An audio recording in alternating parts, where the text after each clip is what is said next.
Hello everyone and welcome to this special Commonwealth Realm video detailing the Nintendo Switch in 2018. After the Switch's successful launch and 2017's brilliant lineup of games such as Breath of the Wild and Mario, all eyes are on Nintendo in 2018 for the second crucial year on the market.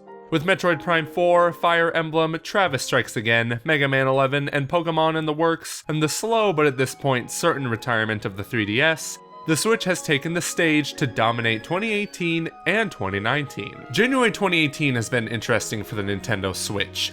We have gotten a dedicated Nintendo Switch Direct Mini with mostly a number of third-party, Wii U and DS ports, and a Mario Tennis game.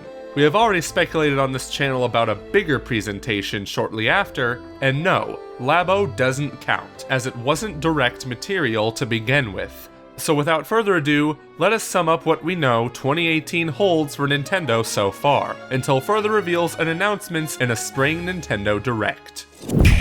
The probably biggest announcement so far this year is that the critically acclaimed DS game The World Ends With You is being remade and expanded. Due to the fact that the Switch on paper has a touchscreen, this makes for a perfect title to port over to the Switch, with a brand new scenario and new Joy-Con controls. Kirby Star Allies has gotten a new trailer with a specific release date, some new gameplay and cutscenes, along with Kirby's new copy abilities, the Artist and Spider abilities, and the ability to mix and match combos. As the first original new Switch title this year, March 16th sounds like a good release date, and expect a proper game vs. game review for this game. The same goes for the two Bayonetta Switch ports, that first came out on the Wii U before this channel even existed. The winner of this duel will go up against Bayonetta 3 whenever that game comes out. But on a different note, Bayonetta 2 was a mature game that deserved so much more than it could have possibly hoped to achieve, and as such, we are pleased that Platinum Games are bringing both 2 and the Xbox 360 original to the Switch, which will eventually give Switch owners the full Bayonetta experience when Bayonetta 3 eventually comes out. Oh, and then Payday 2 is coming out on the 27th of February, with a female character named Joy that will be committing cons. Ha. Ha ha. Ha. Despite lack of groundbreaking announcements, Nintendo has revealed a new game for this spring, that being Mario Tennis Aces, which thankfully will include the first story mode since the Game Boy Advance games, and boss battles that will hopefully spice up the gameplay. This will add to the Switch's nice collection of couch multiplayer games. And now we get over to the line of Wii U ports coming this winter, spring and summer, as Bayonetta 1 and 2 are not the only ones. Let's begin with Hyrule Warriors, the definitive edition that is, which is coming out to the Nintendo Switch this spring. This makes the Switch third console that Hyrule Warriors will be on.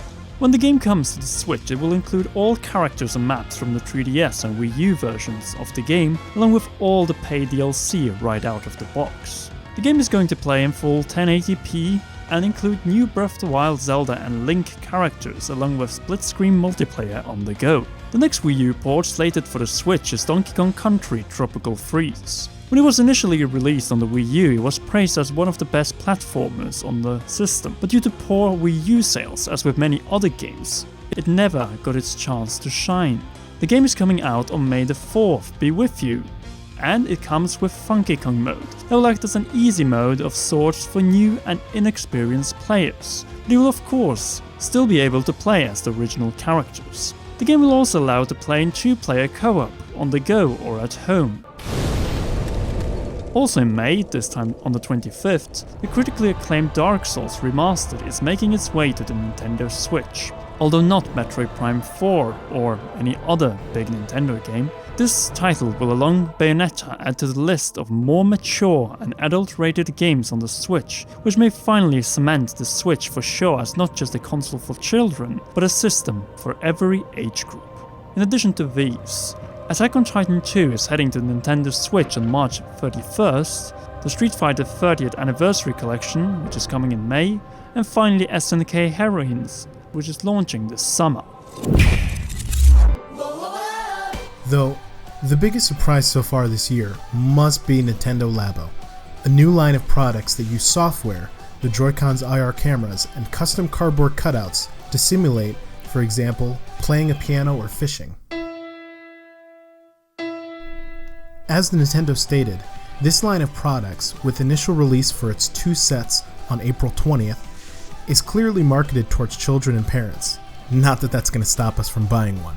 The first 2 sets, the Variety Kit, which will contain 5 different toy cons, including the piano and fishing rod, and the Giant Robot Kit that will come with a weird robot cardboard suit that you can control the game with.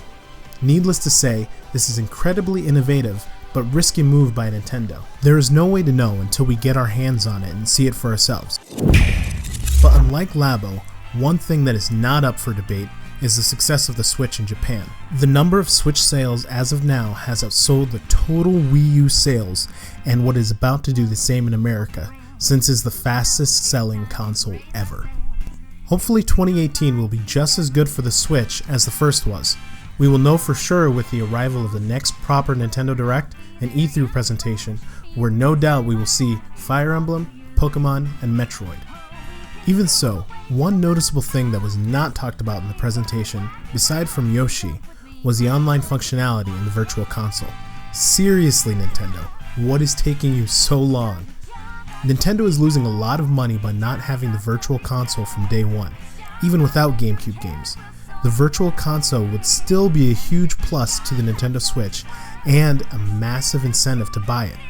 The details of the online service are also hazy and is leaving some people confused, so hopefully it will be clarified in the Spring Direct or at least E3. I guess we'll see. Or what do you think? When will we see more info on Yoshi, Switch Online, or the Virtual Console? Leave your opinion below and be sure to like. And if you are new, subscribe to help us break 125,000 subscribers by the end of January. We also want to thank our patrons, and in particular, Royal Producer Kenyatta Ali, and all these wonderful people who have donated for perks such as access to our weekly podcast. If you are interested in helping us do YouTube full-time, go to patreon.com/commonrealm. And finally, make sure to follow us on our Twitter profile, Common Realm, like us on Facebook, and join our Discord server, Sacred Realm, which is helped run by me, Va Wolfos. For now, this is all Nintendo Switch news here on the Commonwealth Realm, and we will see you next time.